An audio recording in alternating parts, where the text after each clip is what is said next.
It's time for Wolo and Friends on Sports 56 and 98.5 FM. Presented by Homer Skelton Hyundai. Here is your host, the voice of the Tigers, Dave Woloshin.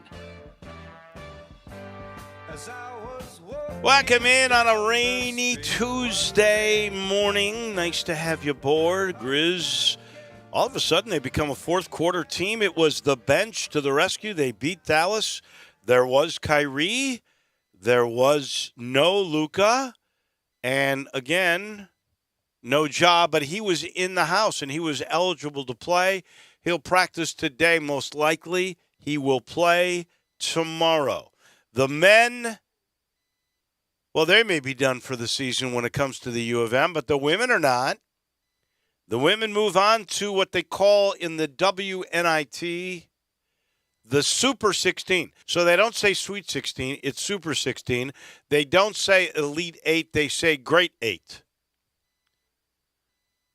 Here's the thing about the WNIT, and it's really the same with the women's NCAA.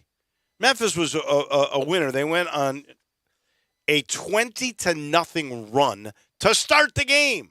The only run I can remember ever better that I was there for, that I did the game, was Memphis played Louisville with Elliott Perry in Freedom Hall, and the Tigers got off to a 24-0 lead. 24-0 start.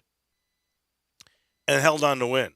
And kind of it looked that way for a bit because after all was said and done in the fourth quarter, the Ball State Cardinals got within 5, and then Memphis pulled away, and I think the final score was by 17. But they move on to round 3. They're on the road. So, J-Mo, I don't know what happened last night all told. I know Memphis won at home. In the first 2 rounds, which Memphis was able to get that second one, first 32 games. So first round, 32 games. How many home teams won? I don't know. All but 2. That is correct. 30 out of 32. On Memphis' side of the bracket, all 16 were winners. That's the problem with the women's NCAA, too. I think the women's game has gotten a lot better. I mean, if you look, even a 12 or 13 seed, there are skilled players on the floor. That's the way it should be with 50 years of Title IX, right? I mean, there is a 901 Women's Initiative to celebrate all this, and I think it's spot on. You look, when I first started doing women's games, basketball games in 1981 or 82, there were, maybe 3 or 4 really good players that had skill on teams. Otherwise, you had good athletes that really didn't know how to play the game very well or were skilled players. Now you look, everybody on most teams has 7 or 8 really good players. I mean, that can play the game. And so I think that now that you're at this level, and maybe this is costly in the NCAA, which should divide some of that money up and send it toward the women for them to be more equitable. But until you have neutral floors, I don't think the women's NCAA is legit as the men's is. You're going to tell me you're going to go into stores or Hartford or the Mohegan Sun, because that's where they play all those UConn games, and you're going to beat the Huskies on one of those floors? You think you're going to go into Tennessee, unless you're South Carolina, which is clearly the best team, by the way, in the NCAA. They're going to go back to back here. Some people have said, give me South Carolina, you can have the field. That's how heavily favored South Carolina is to win the women's NCAA. But you're not going into Knoxville, unless you're South Carolina, and winning. You're not going to Austin, Texas, and beating Texas. They had a home site. You're You're just not going to go on one of these powers, even if they're not a top seed, and beat them on on their floor. And they've set this up this way because they know they draw. The University of Texas has a bunch of people for years that come to the women's games. So they're going to draw. Same thing in Knoxville. Same thing in Connecticut. I don't think it's fair to any of the seeds that are 4, 5, 3 that you got to play on their floor. You have no chance. Well, I actually like it personally because of the way it's set up. It's, I guess, the best comparison that people might be aware of would be baseball with the regional host sites, because that's the same model they use really at every, for basketball at least, every level except Division I men's. And there were some examples, like Ole Miss took down Stanford. What was it? I think they play somebody else that won at a regional host site. There are some exceptions. And they earned those spots, too, by hosting the regionals. I think just last night, Indiana was a 1 seed playing in Bloomington, correct? See if that's right. And they lost. They were upset by somebody last night. Miami, that's right. By Miami. How about that? Miami beat Indiana in both the tournaments, men's and women's. And they did it back-to-back. That's crazy. We're going to be talking a bunch of NCAA with Mike DeCourcy, the Hall of Famer from the Sporting News. I don't know if you know this, but the World Baseball Classic down to the finals, and the Americans with this lineup like the 27 Yankees, really, literally.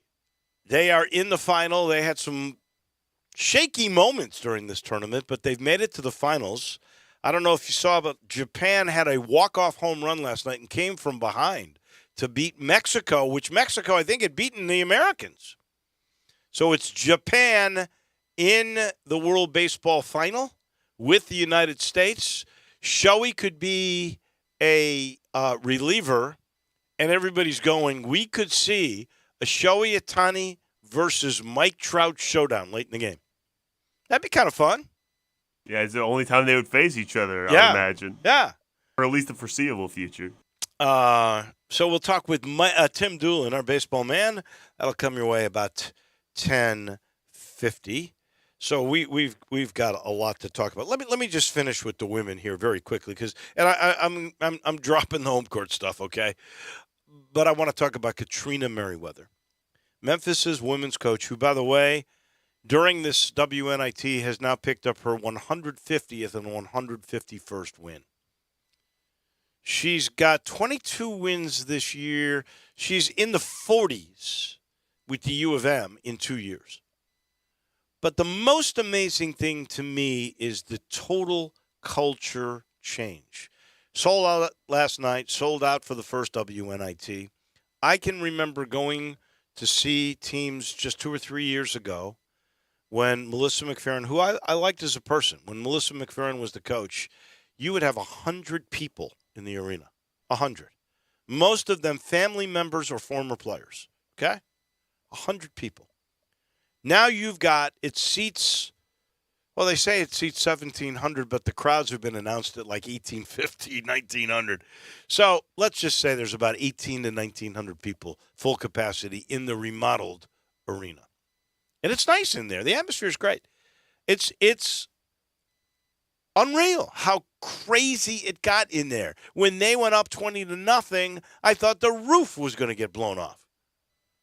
It was a lot of fun. So now they got to go to Bowling Green, which is not so good because 30 of 32 in that first round went to the home team. But, you know, the Memphis women have had 2 home games, so it's probably only fair.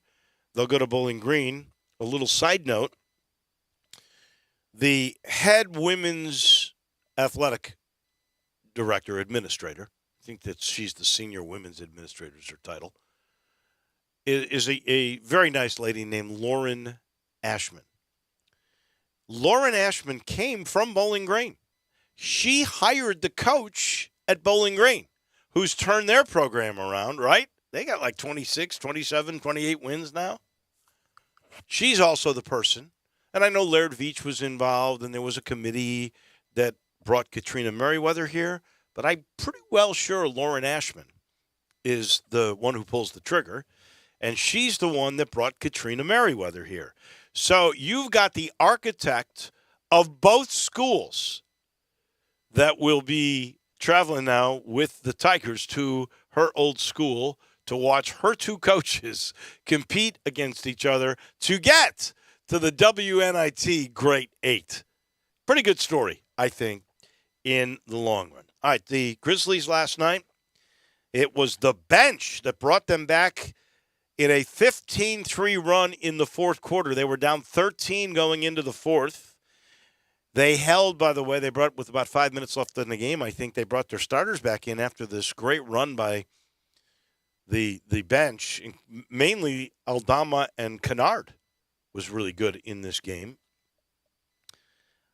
Aldama had a career-high 22 with 14 rebounds. So 5 offensive. Crazy. My question for you, and I've been thinking about this, you got to think about the good teams or teams that are really competing to be at least in the playoffs, to find a guy who's the most improved. And SGA at Oak City, he's already good, right? So you can't put him in there. There's Geddes is on that team. You might put him in there. Who can beat out for the most improved? Because we saw that Ja, remember? Who was going to give it to Bane, who many thought Bane should be the most improved a year ago. Is Aldama the guy who's the most improved in the NBA this year? Considering he was not even a rotation player last year, and now he's putting up numbers like he is on a fairly regular basis. I'm not saying he's getting 22 every night, but he's pretty well close. What's his averages? Because he's got to be a double-digit guy. Seems like he gets double-digit points most nights. Santi Aldama, 9 points a game. All right, just shy of it. 5 rebounds. I mean, that's pretty good. Yeah. What was he last year? 4 points a game? Last year, he was 4 points a game, 2 rebounds. See? So he's doubled his production, more than doubled his production. But that might not be enough, 9 points a game. There's probably somebody out there that we're not thinking about that has improved and is at least a double-digit contributor on a team that is competing for the playoffs. I think most improved, well, I don't know if you have to be a playoff team for that. I think most valuable you do, but I'm not sure for most improved. I was thinking we were brainstorming. Anthony Simons in Portland is one that's really taken a big step. Here's the thing. If you're on a bad team, although in Portland, Dame's going to get a lot of touches, right? So it's hard to get big numbers. But on bad teams, for me, it's hard to look at a guy because, with the NBA, they're all pros. They're going to score 100 points a game. Somebody's getting the numbers, right? So usually on bad teams, doesn't matter. Somebody who may not be that great is going to get numbers. So that, to me, that's kind of why I like to see teams that are winning where they're not inflated because somebody's just getting numbers. Well, okay, Nick Claxton, a center for the Nets, is one that's taken a big step.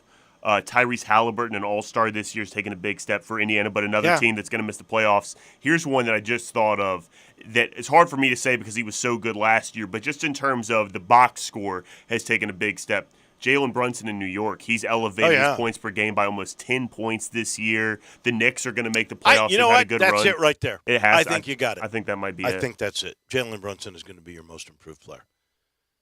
But Aldama's going to be in the conversation. For me, at least, I agree. Yeah.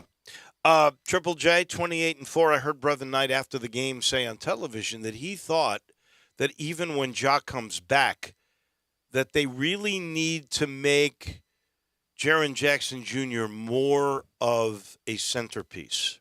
See, I hear that a lot, but by the same token, if you pay attention, the first call of the game or the first call out of most timeouts or out of like an end of a quarter or halftime or something, that play is very oftentimes designed for Jaren Jackson. So other than that, within the flow of a game, I'm not sure what else that Taylor Jenkins could do for him. He calls a lot of stuff for him. I'll tell you right now, in my mind, it depends on the matchups. That's true. I agree. Against Dallas, who's going to stop him inside? He himself said, I was blessed to be tall. There was nobody inside. 6'8" guy guarding him to really stop him. That's right. So, if you've got the matchup inside, the guy has proven now. He's much stronger than he was. He's a better rebounder. I think he only had 4 last night. But only had 4, tough. He has proven to me he is a consistent scorer inside. He's got moves with both hands. He can handle. He has really become a solid player like you hoped he would be, like you thought he would be.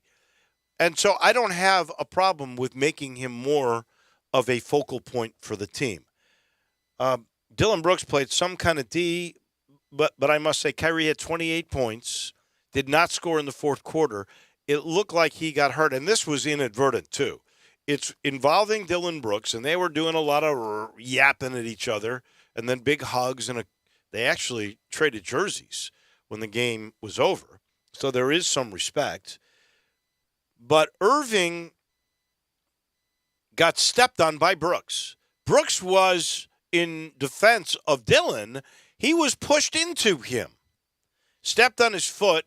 Irving never scored another point after that. He was not the same. I don't know what that might mean for the rest of the year because he didn't seem injured at the end of the game. He might have been tired because that is one of the things that Dylan Brooks does. He blankets you all the way, and you get fatigue's going to come in when you're trying to run away from Dylan Brooks all game long. That was the foot that he was already battling injury with coming into the game as well, Kyrie Irving. So kind of a scary moment for them, especially when you already have Luka that's laboring on this thigh bruise or whatever the case might be. That's all the Mavs got right now in terms of scoring. And Jaden Hardy's been doing well too, but that's a scary moment for Kyrie and the Mavs. Yeah. Well, and the Mavs scored 12 points in the fourth quarter. I don't know what Jason Kidd's doing. His lineups in the fourth quarter were all over the place. Obviously, he probably expected Kyrie to be on the floor for a certain amount of time that he wasn't. But I can't figure out. Without Luka Doncic, Jason Kidd's whole thing is anything I would do to put you in position would just get in the way of these players playing, so I'm not going to do anything. Well, that might work when you have Luka Doncic on the court, or a lot of times when Kyrie's on the court, but when they're not on the court, you're totally inept, and that's what 12-point quarters look like. Wow. No. Here's the problem with Kyrie last night, too, in my estimation. You look at the box score, and it says on that box score, Kyrie Irving, point guard. Guy had 28 points at 3 quarters, so he lived up to being a scoring guard. You know how many assists he had? He didn't have any. Zippo! But he did pass the ball well last night. I will give him that. But no assists to show for it. No assists for your point guard? Yeah, fair enough. So if Memphis plays Dallas now, honestly, they have not played the combination of Luka and Kyrie, and they played 2 games without either. That's right. But I think that's a good matchup at the moment. My view is you would welcome that to be your first-round matchup, wouldn't you? Against some of the other options, maybe so. I'm still not comfortable with it. They get a little more physical. You add Markieff Morris in there. You get a lot more physical. You add Luka in there. It just scares me a little bit. Those are 2 really good guards. But against other than the Clippers and the Warriors are your other options, or like a healthy Pelicans as one of your options, that would probably be the best option. Last thing, Ja interrupted Santi Aldama's post-game interview with Fish last night, right? And apparently what he said, because I couldn't quite figure it out, but he was smiling. He was happy for his team. I thought he was being a good teammate. Apparently what he said was some sort of rap lyric, which apparently has offended Skip Bayless, because Skip Bayless tweeted out they're going to discuss that on his show. Wow. Seriously, give Ja a chance. I don't think Ja really said anything totally offensive that I can relate to. I don't know. I think that's the jargon within the world of young NBA players. He was trying, I thought, to be supportive of his guy, happy for Santi having a career-high night. And Skip Bayless now is using this to try to get people to watch and making it a put-down of Ja, taking another slap at a guy who's kind of down. Wow. You know, that would make Ja think the world is against me, right? And maybe think I shouldn't be listening to all these people, even if some are saying the right thing. It's tough. This time of year, too, unlike football, and it's really a shame, talking about the schematics of the game or what's happening on the court does not really sell in national sports media, unfortunately. And they jump on narratives like this, and this just keeps that narrative going, it would seem. This portion of our show is brought to you by our newest of sponsors, and the person that is the head of this company, Dawn Grader, was at the Lady Tiger game last night. She's a big Memphis supporter, and, it's family with Southern Security, serving the Mid-South community with unbeatable rates, low fees, great service, all the newest technology for 70 years. Now, Dawn Grader hasn't been the CEO that long, but she's got this company humming. If you're a business noter, hey, think about Southern Security. If you need an auto loan, you need benefits for your credit card that are a little bit better than you've been getting. At Southern Security, they'll handle all your business banking needs. They've got the lowest competitive rates on auto loans, provide low rates and better benefits on your credit card, and a whole lot more. I urge you, just call and talk. 452-7900, 452-7900. They got team members that are ready to chat with you. Or you just go to their website, learn more about them at southernsecurity.org. It is a bank that is like a home, like a family. It's your home team credit union. It's Southern Security. Our title sponsor, it's Homer Skelton Hyundai in Olive Branch, where they're paying you to do business with them. I know that's crazy, but it's what is happening. If you would love a Genesis luxury car, the G70, a rocket ship of a sports car, I'm telling you, it's incredible. All the luxuries inside, the speed like you wouldn't believe. You can get that car if you finance through Genesis. They'll give you a $1,000 rebate. They're paying you to do business with them on the best product going, the most luxurious Genesis. You can't beat it. Homer, Skelton, Hyundai, and Genesis right there at Highway 78 and the first exit in Mississippi Craft Road. Go see Vinny Gerard. He's over the Genesis cars at Homer, Skelton, Hyundai. To Indy we go in a matter of moments. Our Hall of Famer, Mike DeCourcy, is standing by. We talk NCAA right around the corner. Broadcasting from the Family Leisure Studio, we are Sports 56 and 98.5 FM. At Jason's Deli, when you're dining in or picking up curbside, you can expect wholesome food and no surprises, just delicious sandwiches, crisp salads, and quick quality meals made with the freshest ingredients and no artificial trans fats, MSG, high fructose corn syrup, or artificial colors and dyes. Around here, a lot of thought goes into what we put into our food and what we take out of it, because you're not just taking a bite, you're getting a taste of who we are. New items are constantly being created to expand our menu for all tastes and special diets with vegan and gluten-free options available. Convenience and on-time delivery you can count on. It's just a click away at jasonsdeli.com, so whether you need to feed 5 people or 5,000, the team at Jason's Deli, they have the credentials and the commitment to keep you satisfied. Freshness is nearby at Jason's Deli with locations at Ridgeway in the Park Place Center, Poplar and Highland, Germantown Road in Cordova, and on Goodman Road in Olive Branch. Jason's Deli. It's wholesome food and no surprises.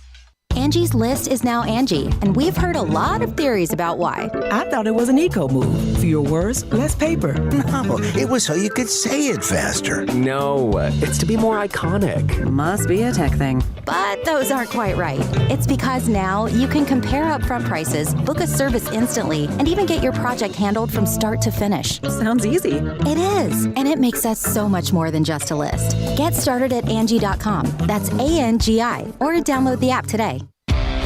Visit Frontier Western Store today for new shirts and boots. Frontier is your top Carhartt store in the Mid-South. There's thousands of in-stock shirts and jeans. They have the classic K87 pocket tee in every color they make, including new ones just released. Available small to 4X. Want new jeans? Frontier has you covered with super tough work denim by Carhartt. And you've got to check out their selection of Ariat jeans for men, women, and children. You'll love how easy it is to find the size and style you need. Have you seen Frontier's remodeled world-famous boot showroom? It continues to expand. New styles by Ariat just arrived, plus plenty of in-stock proven classics too. Whether you need work or dress boots, trust that Frontier's the place to come. See thousands of pairs of Ariat boots and thousands more by Dan Post, Corral, Durango, Rocky, Twisted X, and others. And Frontier's pricing is lower than online and chain stores, so you know just the local shop to visit. Frontier Western Store, 5880 Goodman Road in Olive Branch, and on the web at frontierwesternstore.com. Locally owned and operated since 1967.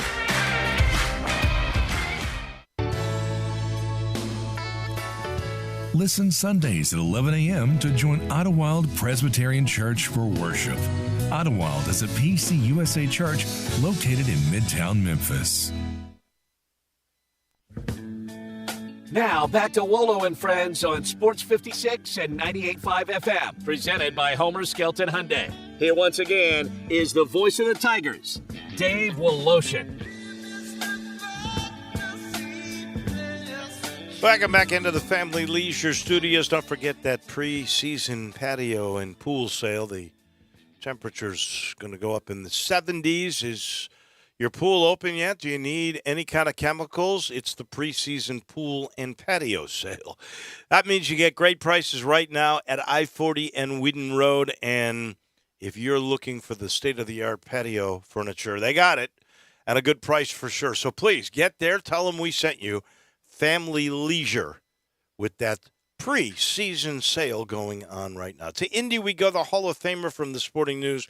Mike DeCourcy joins us now. Full disclosure, I texted him this morning. We had plenty to talk about. He goes, yes and eh. I guess that was pertaining to my poor Tigers. It was, but you're misquoting me. I said ugh. I didn't say eh. Oh, sorry. Do they mean the same, just so I know? They definitely do, yes. Okay. And I think there was an eh for the turnover and a for the inability to get the timeout recognized. Yeah. So, well, you know what? There's two non-calls. That first of all, KD turned it over. There's I don't know what that was. That was panic, like the Virginia player. Here's the thing about that play. Of all the people in the universe, whose hands do you want the ball in? Bingo. And why would you? Why I don't know. There are things that happen in March that are inexplicable, right. And that's going into the top 10 all time. That a player who was a superstar, who is a point guard, it's not like your center got the ball and he happens to be your superstar. No, it's your point guard. It's exactly where you want the ball. You didn't need points, just the end of the game, and I don't know why he decided to give the ball up. I said, something's happened in March. Here's what he said. He said he was worried about a 10-second call. Well, that's fine. Then call timeout. He could have called the timeout right there. So I honestly think he was bothered by his ankle. That distracted him. And I think he panicked, much like the Virginia player did.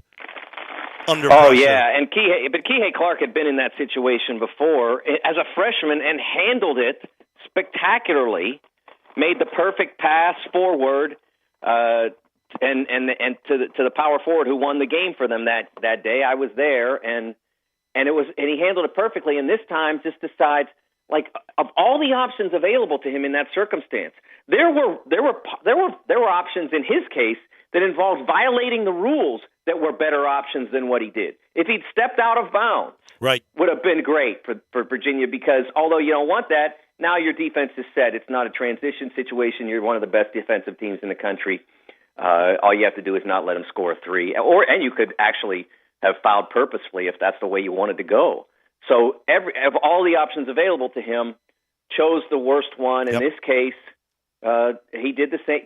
Kendrick did the same thing. And it's such a heartbreak, because not just that you lost that game and didn't go on, but you saw what was available in front of you. And goodness gracious, there's nobody that's going to be in that regional that you couldn't say, hey, we got a shot. We got a good shot. Yeah. No, and that's what makes it harder.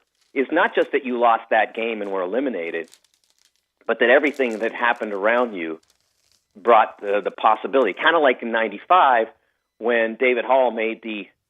I looked at that when Cedric Henderson was having his son's senior day out at Arizona, and I noticed that David Hall was on the game, and I thought, wow, talk about your coincidence.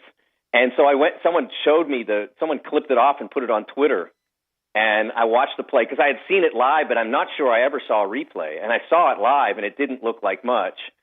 And when I watched it on the replay, it looked like even less. So it's kind of like you remember that, and then you remember, you didn't have to play Kansas, in Kansas City to go to the Final Four. You had to play Virginia, which wasn't great. They were okay. They were good. They would have been a challenge for the Tigers, and it was an Elite Eight game. But it's that same thing. That opportunity was so great right in front of you. Yep. And in that case, it was a disappointing call, and in this case, it was a disappointing decision. No doubt, but there's two other things that come into play. And you mentioned the Henderson thing. How about Chris Garner, Corey Beck, and the handshake call that was bogus? Oh, that's what I was talking about. Yes. Yeah, okay. I just mentioned Cedric because when Cedric's son, Junior, was playing Arizona in their final senior day game out in Arizona, David Hall, the man who made the call against Chris, I got it, worked the Arizona game. Here we are 30 years later almost, and he worked that game, and I just thought, oh my gosh, what an unbelievable coincidence that he would be on that game. So I got to ask you about two non-calls that I think play a role. Obviously, KD could have remedied that, but he is not allowed to come down and his ankle gets twisted, which causes a disruption even on the bench, unfortunately. Did not look good with him and Malcolm Dandridge, but that's a non-call, and the non-call of the timeout. Now, I had a perfect view of this. I see two guys, Alo and Jaden Hardaway, calling timeout, and the official does not give the timeout. What's your take on those two plays? Because they're absolutely decisive. Well, I think that in the first case, it's hard for me to say. I will say that what we saw in the week, there was something similar in Xavier's game. Adam Kunkel, who is a fifth, I think this is it for him no matter what. They are now in the Sweet 16, so they get to continue on. But they were playing Kennesaw State, and Sule Boom, their transfer point guard from UTEP, who also I believe is in his final year of eligibility, they got into it, and it was visible to everyone. And I was surprised only because I thought Sule was yelling at the wrong player in that circumstance. I thought there was another player who maybe warranted more, and they got into it. And then after the game or the following day, I think Sean Miller was asked about that, and I thought he put it so eloquently. He said it was two players looking at the end of their college careers. And I think that's what you were seeing from KD as well. That Malcolm had not played well in that stretch, and I don't know if that's what set it off or not. I thought that there were circumstances where they were getting beat to rebounds and loose balls, and I don't know if that's what did it, but I think that was the same thing, that idea of seeing the end of your career, your college career coming, and it's hard to process. But as far as the timeout thing, the ref was looking at the ball, and the two players calling timeouts were out of his field of vision. In some ways, and you can't ask the players to do that, but what they kind of needed to do was run into his field of vision and say, oh, by the way, see my hands in a T? That he was looking straight at the ball, looking for a tie-up. Well, I mean, guys are yelling. They have to be yelling timeout. That's the problem. They were. They have to be. They have to be. Because you don't just put your fingers together in the T and not yell timeout. So I don't think the official did a good job in that circumstance, honestly. I thought the timeout should have been granted. I wish that Jaden had gestured for it, because then he wouldn't. There would have been no way to not see it. Yeah. But it really wasn't good officiating. But Dave, the officiating for the first two rounds was atrocious. I agree. Overall, yep. It was. I mean, I am not one of those people who I criticize particular calls all the time. You'll see it on Twitter, but I'm not one of those people who generally ascribes poor officiating in this league or that. Or what. I don't do that very much. But what we saw, and this is the perfect stat, I'll credit Dallin Cuff of ESPN. I was listening to XM yesterday, and he pointed out, this is his stat, 75% of the first and second round games went under the Vegas total because there were no fouls being called. And so it was so much harder to make baskets. We were back to 2012 in terms of freedom of movement. And I don't even remember who it was that bumped a cutter in the Kentucky-Kansas State game. But I hadn't seen a cutter bump that hard since I was covering the Bearcats day to day. Well, how about? I remember Jermaine Tate laying somebody out one time, and that's what I saw. And I'm like, I haven't seen this in. This is almost 25 years. I haven't seen a play like that. How about Tennessee and they didn't Duke? Call anything. Tennessee Duke, Plavsic. Yes. Knocks Flip. What the big guy from Duke? Filipowski. Yes. Filipowski. He hip checks him 5 feet. Yeah, and it's that Tennessee is a terrific team at what they do. And here's the thing about that. Okay, they called 11 fouls against the Vols in 40 minutes. 11 fouls. Wow. That doesn't, basically splitting that in half, and you don't get to the bonus either time. Right. And I don't know how they were balanced by half, but there was 11 total fouls. Tennessee plays a style wherein they kind of understand they're going to get fouls called. Their opponents had a greater percentage of their points come from free throws than all but 25 other teams. So it's like 350 teams behind them in terms of how many free throws their opponents shot, and 25 ahead of them, something like that. So they kind of expect that their opposition is going to the line from time to time, but that's okay because they're physical and they want to disrupt you, and that's the best way they can be good. And I don't have a problem with that, with them choosing that, because that's how they're built and that's how they need to play in order to be good. I have a problem with the official saying, do whatever. You want to do that, that's fine. We're not going to blow the whistle. And I have a greater problem with that on Saturday than I do on Thursday, because I understand, and I've known this for years. You got 4 games in one building in one day. If you call a ton of fouls, you're there till 2 a.m.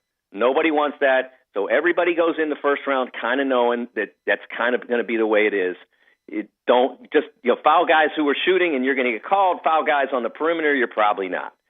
But they didn't change their MO at all on Saturday and Sunday. And that Tennessee game was kind of the launching pad for all of it.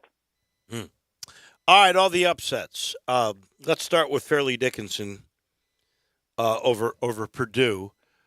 It's the second time in history that I've witnessed that I never thought I would. A 16 beating a 1. I was there for that whole game. I watched it courtside with a great seat. So I watched some history. Some say it's the greatest upset.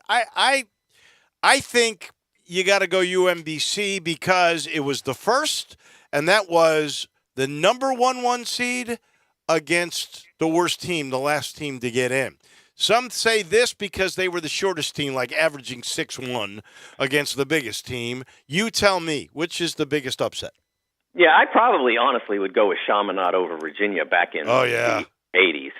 But if we're going to say the greatest NCAA tournament upset, there's no question for me it's UMBC. And because you have to break through that barrier that 140 some teams ahead of you couldn't. And so it was a greater challenge. And I don't think that anyone I'm not going to say anyone. Anyone who was paying attention saw that this Purdue team had flaws. They hadn't played to the greatest level since probably January. They did win the Big Ten tournament playing well, but not great. They did win it playing well, but their guard play had started to dissipate over the course of the last month or so. Braden Smith, who had been so phenomenal for the first 2.5, 3 months, I'm not sure whether he got tired or something digged his confidence or whatever it might have been, but he wasn't the same player that he was in January. And so that was a problem. The disappointment for Purdue fans, in addition to them not getting the ball to Zach Edey enough, was that Fletcher Lawyer, who had struggled with his shot, was on that day actually pretty good, and no one else was. So I think that you look at the team, not like numbers. the point spread? I don't care about that. I mean, come on. I mean, you got to look at the teams involved, and you can say that FDU was didn't even win their conference tournament championship and all that, but they knew they didn't have to win it. So when you don't have to win it, and the other team's that's all they can do is try to win that game and hang a banner because they're not eligible for postseason. Of course, they're going to put more into it and play better than you. So I think that for me, no question that it's UMBC. They broke the standard in a way that no one else had. You know, I think it talks about parity to this great sport that we love, and I think it's even better for the sport. But if you look at FDU, which I did because I thought Memphis would be playing them, to be honest with you, right. Most of those guys came with their coach from Tarleton State, a Division II school. Right. So this is a Division II school. By the way, the one that won the division won their league, couldn't play because they come up from Division II. And they're beating a Big Ten number 1 seed. It just goes to show you how close these teams really are. You know what's amazing about this is when we started to get the idea that the immediate eligibility thing was going to happen, and the NCAA basically functionally was doing it for a while with all the waivers they were granting. And I was hearing from so many mid-major coaches about how this is going to be the destruction of their level and they were never going to recover from it. They're winning more of these games than ever. Right. This is the third consecutive year, 3 in a row, where we have a 15 seed in the Sweet 16. Yep. We never had that. Tournaments, the tournament as it is now, 85, started in 85 with 64 teams. We did not have a single 15 seed get to the Sweet 16 until 2013. And now we've had 3 years in a row. That's how balanced it is. So it's Oral Roberts, St. Peter's, and now Princeton. Now this team, yes. And, Princeton, yes. Nothing would surprise me with Princeton. I love it. Just to illustrate your point even further, it's only the second time since 1980 that in the Sweet 16 there is not going to be a jersey seen worn by Kentucky, Duke, North Carolina, or Kansas, which personally I think is good for the game, but I think CBS hates it. I would say they probably do. Yes, I would suspect they probably do. It does. I think it's good to have them around because they are teams you either follow and like or sort of detest and root for them to lose. And so I think it's good to have them in the tournament, but they have to earn it like everybody else. And you can certainly say that the TV networks had no influence in the way the games were being called because that's for sure. We go back to the 11 fouls. So they at the very least, we know that wasn't done in order to advantage a particular school. It was done because that's the way the games were called. All right, let's steer away for a second because we'll talk more about Final Four and the Sweet 16 in Elite 8 next week. But Rick Pitino, 6-year deal, looks like it's St. John's. Ed Cooley leaving in his own league, Providence to Georgetown. And I saw a report, I haven't seen it official, that Mike Bray is going to be at South Florida. Give me your comment on those three. Well, in the case of Georgetown, I think that what Ed is, first of all, he was offered an awful lot of money, which is hard to say no to. He was offered, I was told that they were going to go as high as $5 million for the coach they wanted, and so I would suspect that they did. I think it's a great hire. I think Ed's one of the best in the business, and I've been yelling for people to hire him from there for a while, and Georgetown was the one that finally realized that he was great. And so good for them and good for him. I understand why he wanted to leave Providence. I think there's a ceiling there. They were able to win the Big East championship regular season last year and able to make the Sweet 16. I don't know that it can ever get much better than that.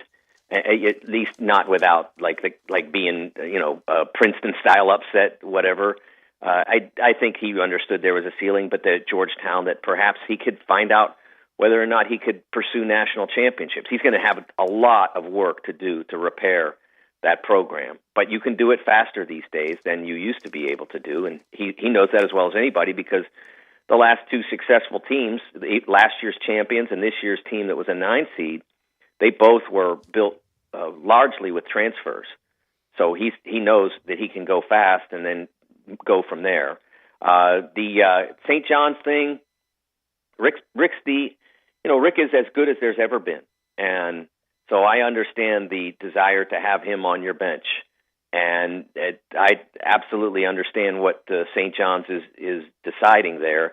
I think the problem for him at Louisville, where a lot of people ascribed a certain conniving and that sort of thing. I don't think that was ever really the problem. I knew a lot of people there. I think the problem at Louisville was lack of attention to detail for a lot of that time. The last, more or less within the last decade. I'm not going to say for the entire last decade, but within the last decade, the attention to detail kind of slipped, and he was always very adamant to his staffs about not breaking rules, and I think he just kind of trusted that they wouldn't, and that trust wasn't upheld. I'm not going to say that that everything he does I agree with, but in terms of his coaching, he is as good as there's ever been. And some of the stuff that were violations back then are not now. So right. To an extent, so that it's not problematic. That if he doesn't have the attention to detail within certain elements of the rules, it's not as problematic now. And he may have learned from that and become more vigilant, as vigilant as he was back in his prime. And then the third one, Mike Bray. I think Mike is a terrific coach, and one of the things that at South Florida that he can do is bring what he does best is coach offense and make the team entertaining. And I think that he can make South Florida entertaining in a way that they haven't been for a while. And they've been competitive at times in particular games, in particular seasons, but I don't know that they've ever been fun to watch. Even going back to when Seth was coaching there, they were really good then. That was their Seth best Greenberg. team. Yeah. Yeah, even then they were really good, but they B.B. still weren't Walton fun. and Eldron Jackson, I think, still holds CUSA rebound record. That little kid Cone that was the point guard. They were a good team. They were. But they haven't been any good for a long time, and that job actually should be a job where you can win at. With Tampa and their campus and their facilities, they should be better than they are. They let UCF surpass them by a long shot in fairly close to the same market. We're out of time. Remind me, I got to ask you about the Mike Anderson thing for cause, the firing for cause, because it's a very interesting term they used about not basically paying attention to academics as if it doesn't matter. And I've begun to think with NIL and transfer rules now in the portal, that has sort of gone by the wayside, but we'll talk about that next week. Thank you, my friend. Enjoy. You bet. Thanks, Dave. That is Mike DeCourcy, our Hall of Famer from the Sporting News. Tim Doolin's just going to join us in a minute. This portion of the show is brought to you by Ken Garland, Custom Home Builders. Ken knows it's a big deal. You are going the extra mile. You are going to build that dream home, or maybe you're looking for land to build the dream home. Ken's got it, or if you're not sure how to utilize the land that you might have, he knows. He's got about 65 years with his father before him of experience and knowledge in this market. Go to kengarland.com. You'll see what I'm talking about. Then call 751-1632. He's fun to talk to. He sees little details and big picture all at once. Perfect for a guy who's going to build your dream home or maybe renovate. I call it renovation with the innovation. He'll take all the modern amenities and put it into your older home. Now you got a modern palace. Again, 751-1632. Ken Garland, Custom Home Builders. Baseball with Tim. It's next. Be sure to follow us at Sports56 WHBQ on Twitter, Facebook, Instagram, and YouTube to watch live video of our shows, stay up to date with station events, and have chances to win prizes. Don't miss out on anything that's going on. Follow us at Sports56 WHBQ. This is Sheldon Rosengarten with Marks Bensdorf Realtors, and the market is starting to crank back up. While we had a slowdown late last year, the rates are coming down and I'm seeing multiple offers again. And if you want to participate in 2023, think of me. Do not list your home without talking to 2 to 3 real estate brokers, and make sure that Kelly Erb and I are one of them. I've had people say that I must feel confident to tell people that, and yes, I do. We have a highly successful strategic marketing program that can make the difference in how much you make and when. Find out why people often say that when you want the job done, call Sheldon at 483-0546 or memphisrelocate.com. Or you can also call my marketing partner, Kelly Erb, at 355-3830. Call me, Kelly Erb, at 355-3830 or Sheldon at memphisrelocate.com or 483-0546. Remember, call me, Kelly Erb, at 355-3830. Hey friends, it's Bill Russell at Russell Brothers Fine Jewelers. And unless your lady has a birthday coming up or you have an anniversary on the horizon, you might not need to come see us at Russell Brothers. But if she hasn't had her rings checked and cleaned in a while, you do need to come to Russell Brothers. We're always happy to check for bad or missing prongs on her diamonds and other gemstones, and it's always our pleasure to clean her jewelry and make those beautiful gems sparkle like they did the day she first wore them. And none of that costs a penny. And if her jewelry or watch does need repair, we have 3 jewelers with more than 85 years of experience to do the job perfectly the first time. And if you have a birthday or anniversary ahead, come see our truly magnificent jewelry. The jewelry that has been making Memphis Belles happy for 5 decades. Russell Brothers Fine Jewelers, where beauty, quality, value, and service are what we're all about. Come see us at 4646 Poplar at Perkins. It's March, and you know what that means? Taxes are almost due. Jackson Hewitt can help you win tax season. That's the sound of your maximum tax refund. The sound of getting 50% off tax prep. The sound of many of our competitors' prices going up. And the sound of getting to your nearest Jackson Hewitt. Hurry in for 50% off tax prep before this offer expires April 9th. Limited time offer for new clients filing in participating locations. Max value $200. Visit jacksonhewitt.com/50 for terms. Mitsubishi Motors Spring Sales Event is on at Gossett Mitsubishi on the Pike. Come test drive the all-new 2023 Outlander plug-in hybrid electric with 420 total range, 64 combined MPG, and 38 minutes best charging time. And you may be eligible for up to $7,500 federal EV incentive and $1,500 lease cash. Come check it out at Gossett Mitsubishi. Plus 2023 Mitsubishi Outlander with 3 rows of seating for up to 7 people. We Gossett at $499 a month or buy for $34,055. Looking for some peace of mind in your new ride? How about Mitsubishi's 10-year, 100,000-mile powertrain limited warranty? 2023 Outlander, $499 a month, or get 1.9 for 36 months, and test drive the all-new 2023 Outlander plug-in hybrid electric. That's Gossett Mitsubishi, 1870 Covington Pike, or shop online at memphismitsubishi.com. If you want it, we Gossett at Gossett Motor Cars. Outlander PZO 12158 MSRP 34555 includes all rebates and incentives. PF 695 excludes tax title and license with approved credit. See dealer for complete details. Offer valid through 3/31/2023. Dealer stock only.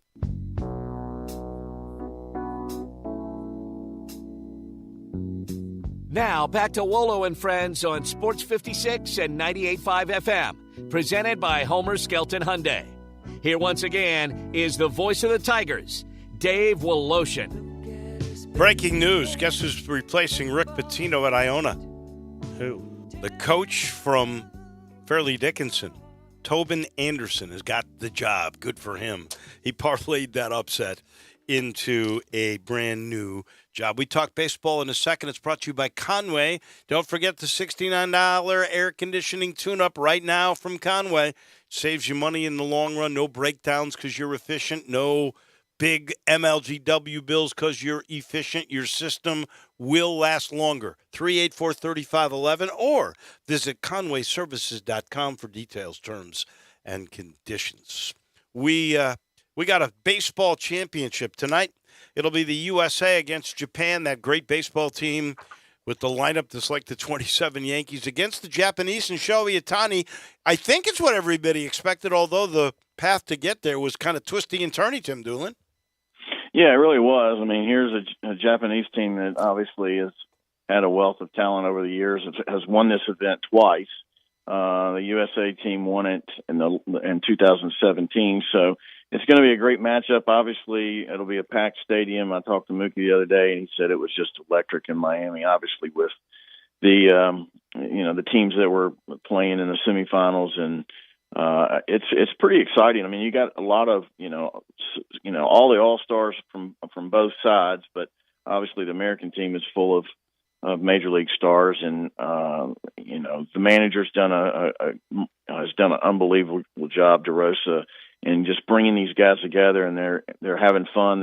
They totally bought into the team concept, and you got guys on the bench that are major league all-stars, so it's ironic and probably odd for a lot of them not playing, but yet they're totally into the game and into this tournament. Paul Goldschmidt said yesterday he hit a home run in their win against the Cubans to get to this final. He was the greatest home run he's ever hit, which, this guy's played a lot of big games. That's pretty amazing. All right, one last thing on this. We could see tonight Shohei Ohtani as a reliever for Japan up against his teammate Mike Trout in a critical situation. I think what's going to happen is, there've been certain pitching rules just to protect these guys, and we've had some injuries that are going to affect major league teams. But I think if the Japanese team is in a situation late in the game where they need to close the game, I think you're going to see Ohtani. I don't think you're going to see Ohtani throw more than an inning and a half to 2 innings.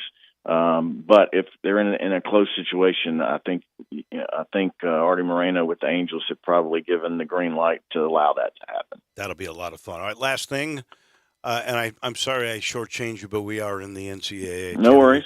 Yeah, we are in the NCAA. You've got a big tournament yourself this weekend. You've got great players from all over the country coming to Millington wearing Doolin Dodgers uniforms.